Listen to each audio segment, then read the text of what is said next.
The area is usually pretty quiet and, you know.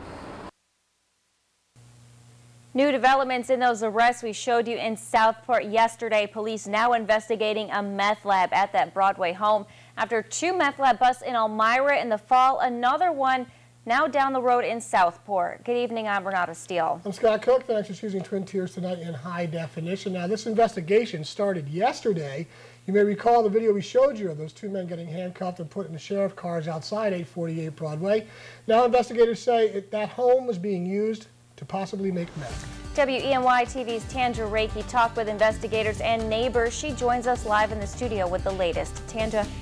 Renata and Scott, cops and firefighters and a hazmat team have been on the scene for more than 24 hours, and they plan to be there throughout the night. Neighbors described it as what used to be the nicest house on the street. They say a nice Austrian family lived there. They used to fix clocks.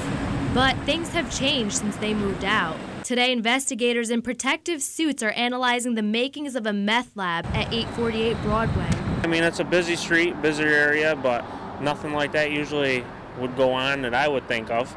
Investigators have been at the house since issuing a search warrant yesterday afternoon and taking at least 2 men out of the house in handcuffs. Some neighbors are shocked and are calling for change. There's a lot going on over here. There's no police over here. All we have is a sheriff's patrol, so we're kind of on our own over here. Dick Johnson and his wife often babysit their granddaughter and are worried that something like this can happen so close to a school. In that area, yeah, I usually right by the school. I thought that was a drug-free zone, you know.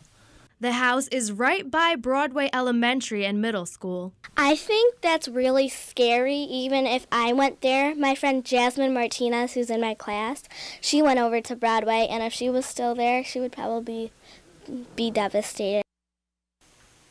The sheriff's office hasn't identified anyone who was arrested, but we expect more information soon. Live in the studio, Tanja Rekhi, WENY-TV News.